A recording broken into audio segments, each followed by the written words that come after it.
Hey, what's up, guys? Watchful Stoic.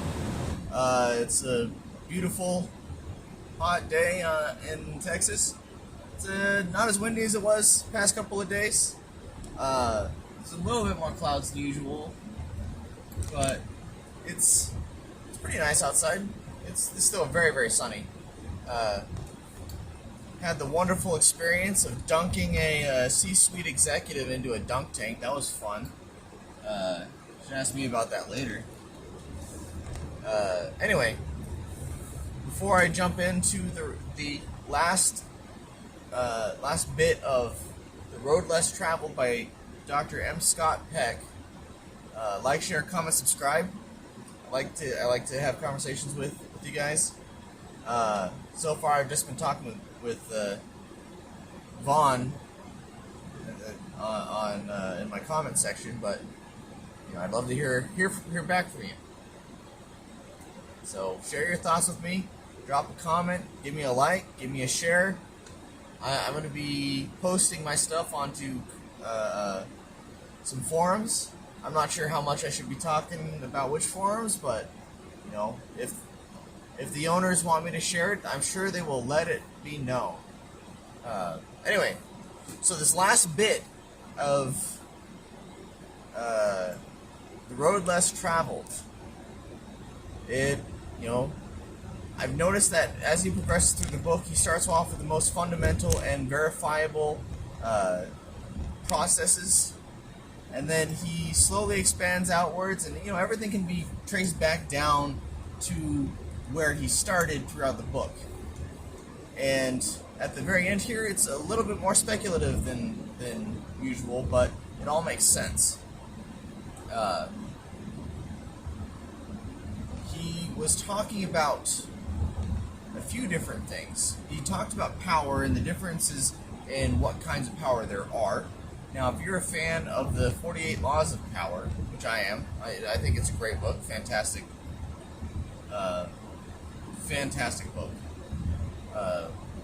Power is neither moral nor it is not moral or immoral. It is simply amoral. It has no moral direction to it, right? Power is simply a tool to magnify the user's means, or magnify the user's will, right? So that doesn't come from Dr. Peck, but the way Dr. Peck was talking about power is that there are basically two kinds of power. Or there might be more than two kinds, but he specifically mentioned two kinds. One is political power, and then one is spiritual power. As far as political power is concerned, it is the ability to manipulate and direct other people. So in the case of someone who is a C-suite executive that I dunked in the dunk tank, he has a lot of political power because he has the ability to direct people to do certain things at his whim and leisure. So he is a politically powerful person in that regard. People who are spiritually powerful, on the other hand, are those who have the capacity to fight against entropy and be able to attain perfect awareness of themselves and the world around them. The spiritual power is derived from becoming one with your subconscious. As mentioned in the previous video, your subconscious is like the link to God, or is God, depending on how you want to look at it. Because the subconscious, the way Dr. Peck describes it, is that the subconscious is omniscient. It knows everything. You don't know how it knows everything. We don't have a good definitive answer for why it knows everything. We just know that it seems to know everything. And that it will actively try to use grace.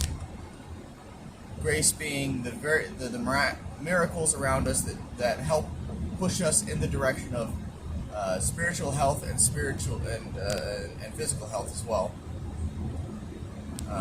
but it will try to use grace as a way of manifesting itself to us in order for us to learn and expand our own conscious minds.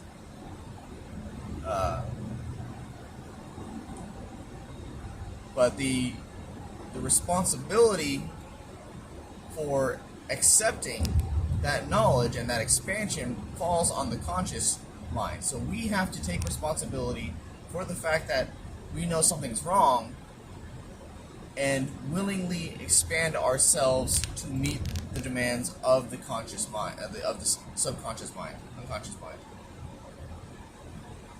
So, and in that process, we become more like God, and we become more spiritually powerful. We become more aware. You know, understanding every single implication of the things that can happen to us, or the things that will happen to others, is a sign and mark of spiritual power. He was talking. He talked about a Greek story. A Greek story of I think his name is Oriphis. Oriphis. I'm not gonna say what. Or I'm just gonna say Oriphis, just for the sake of keeping it mature here on the YouTubes. But the story of Oriphis that he mentioned was that his father Atreus had this is Greek, Greek gods. His father Atreus had angered a bunch of different gods, and there was a curse placed upon Atreus and upon all of Atreus's all of his kids and grandkids. His whole lineage was cursed, basically. With that, something to the effect of if they committed some sort of crime against the gods, or if there was some, like, I don't know the exact nature of it off the top of my head. I have to go back in and read it again. But if him or his children or his lineage had done anything to anger the gods, there would be a punishment exacted on the offender. So Atreus was murdered by his wife, and back then there was I don't know if it was a Greek tradition or a Greek, like, as part of an honor system, honor set. I don't know the exact nature of it. I just know that if someone had murdered your father, you as a man, or like for men anyway, for the man, firstborn son, or one of the sons would have to go and avenge the father in order to keep their honor intact. So Oriphis had this internal struggle where he had to debate on whether or not to kill his mother to avenge his father, or to face, or to take the dishonorable route and not avenge his father. He eventually decided to murder his mother to avenge his father. This is a really weird situation. I mean, the Greeks were all sorts of messed up. But so anyway, because he murdered his mother, there were these three basically invisible harpies to everyone else, but he could see them. But he was tormented quite a bit by these invisible specters that no one else could see, but he could. That they harassed him a whole bunch, and finally he decided, look, I'm tired of getting pestered on this. I know I did something that was kind of messed up. I'm gonna go to Mount Olympus. I'm gonna fix this myself. I'm gonna talk to the gods here. And so he went and he talked to the gods and said, it's like, hey look, I did what I was supposed to do. I know that it was weird and it was messed up, but please, come on, you can't be punishing me like this. I don't really appreciate, I don't want to be punished like this anymore. And so the gods at Olympus, they kind of just talked about it, and they decided to hold a trial for Oriphis, and there was Apollo was representing Oriphis, and Apollo tried to take take the claim of saying that he had murdered Arifis' mother, and Arifis says, "No, I murdered her. It was me. I did it." And apparently the admission of guilt had shocked all the gods, and they decided, look, we're just gonna. He took responsibility for it. We're gonna lift the curse, and the tormentors that were following this guy turned into these angelic entities that would go around and give him wisdom and help him throughout his life. So curse was lifted. He got something even better instead. But okay, so what does this story have to do with the present in China?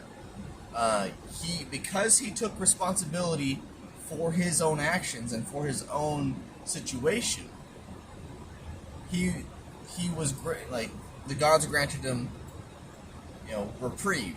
So it is similar to us in the sense that as we take responsibility for our own spirituality, for our own problems and our own health, the grace that is granted to us either through a deity or through our subconscious or however it works, it allows us the opportunities to become more spiritually powerful and to overcome our own problems. He then goes into the idea that there's a lot of people that will actively resist their spirituality and their spirit and their own spiritual growth because it's a lot of work, which admittedly it is. There's a lot of problems that we have to overcome in order to become spiritually powerful. And even then, as we become more spiritually powerful, we have to deal with more problems and bigger problems, but we have the capacity to take them on. So our continual growth is reliant on our willingness to participate, because as we are more willing to participate, the further we can go. Because even if we're just only a little bit sick, if we have a negative toxic mindset, we are not going to improve very quickly. Whereas if we have a very positive and cooperative attitude towards grace, let's say, we will have the ability to improve at a significantly faster rate and grow at a significantly faster rate.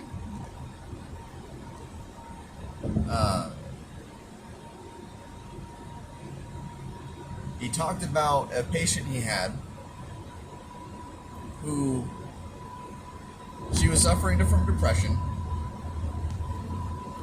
and she had a very, very positive moment where she felt like she had control and power, and then she said it felt great, I loved doing it, and it was awesome, and I wish I could feel like that all the time. And Dr. Peck goes, yeah, you can feel like that all the time. She's like, well, what do you mean? It's like, so he says, well, you have to be willing to enact that and practice those principles all the time, and then when you do that, then you can feel powerful all the time. It's like, that sounds like too much work. The laziness of man, as Dr. Peck describes, is the opposite of love. It is not hatred. Hatred and evil are the opposite of love. It's just that hatred and evil are the maximized versions of laziness. Laziness is the effort to avoid improvement at all, because the natural course of things is to sit into entropy. And he went into entropy and talked about how the universe is constantly decaying. The universe is constantly going into entropy, and eventually we become more and more homogenized. everything goes on. So the more we resist entropy, the closer we get to becoming God. So it takes active work.